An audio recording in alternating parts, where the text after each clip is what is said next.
Okay, compound inequalities.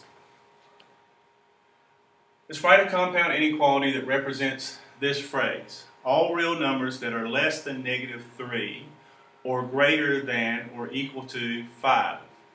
The key thing here that you see is the word or, okay, because that means that we're going to have two inequalities. So all real numbers that are less than -3. That means that -3 and x are the two key things that we have in this particular part of the inequality. It says all real numbers that are less than -3. So that means that all real numbers that are less than, all the real numbers need to be less than -3. Or greater than or equal to -5. So that means that all real numbers have to be greater than or equal to 5. And so we've written our compound inequality that represents all real numbers that are less than -3 or greater than or equal to 5. Alright, write a compound inequality that represents the time a cake must bake is between 25 minutes and 30 minutes inclusive.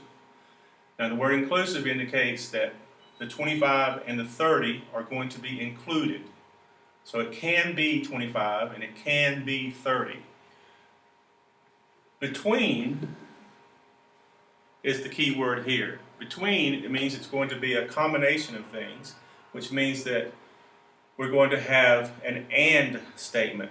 So when we have an and statement, that means that we're going to have the x in the middle, we're going to have the smaller number on the left, the bigger number on the right. It says that it can be 25 and it can be 30. So that means we're going to have or equal to here. Can it be more than 30? No, it says that it's got to be between 25 and 30. So it can't be 31. So it's got to be less than or equal to 30. And it's got to be between 25 and 30, which means it can't be less than 25. So that means it's got to be greater than 25.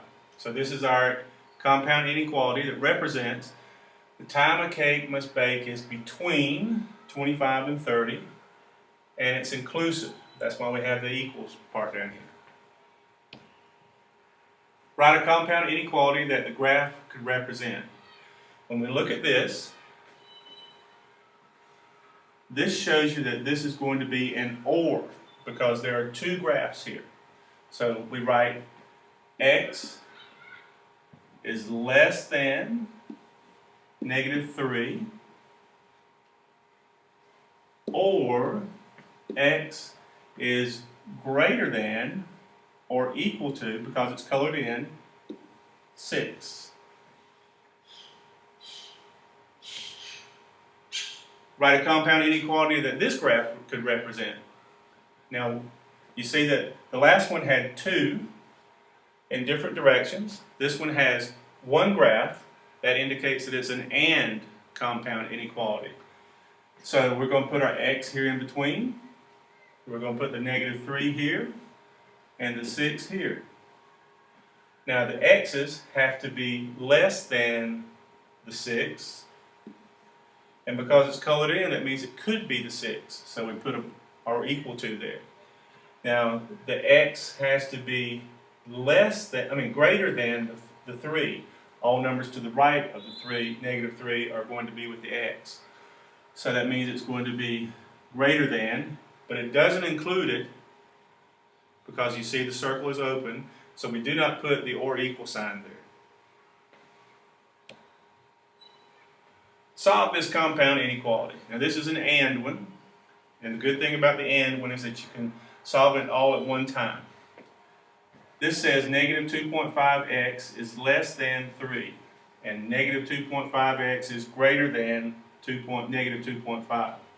The way that you solve this is you divide all sides by -2.5.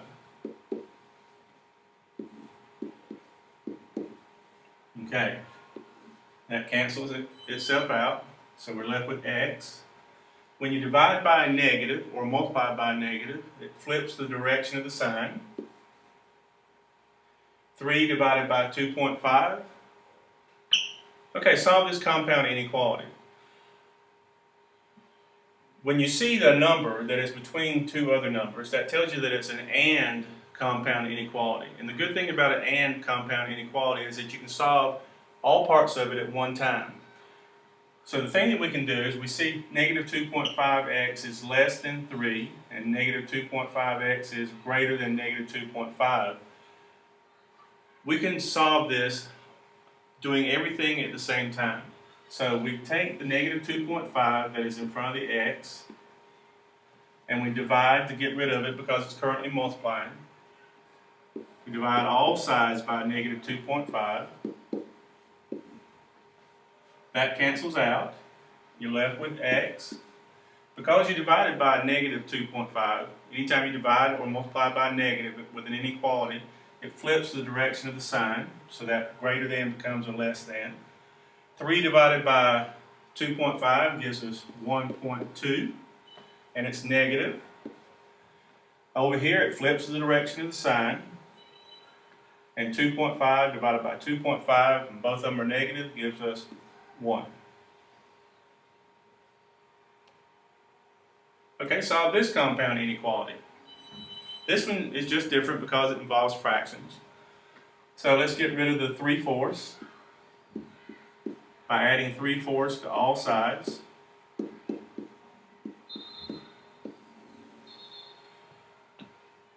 Bring down the sign, bring down the 5/6 W. This cancels out, bring down the sign.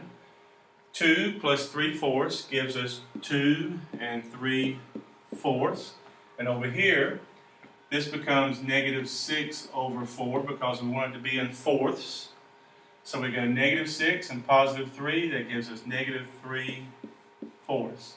Now we need to get rid of the 5/6. So we multiply all sides by the reciprocal, which is 6 over 5 on both sides, all three sides.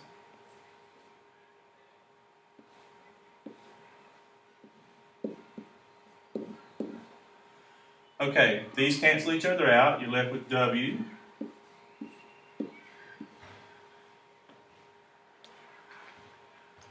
The 4 is divisible by 2, and the 6 is divisible by 2. So now we've reduced it. We go 3 times negative 3, and we get negative 9 over 5 times 2 is 10. And over here, before we do it, we've got to convert it into an improper fraction. So we go 2 times 4 is 8, 3 makes 11, over 4. So when we do this, the 4 is divisible by 2, the 6 is divisible by 2. So now we've reduced this one. 3 times 11 is 33, 5 times 2 is 10. And so our answer is negative 9/10 is less than or equal to W, which is less than or equal to 33 over 10.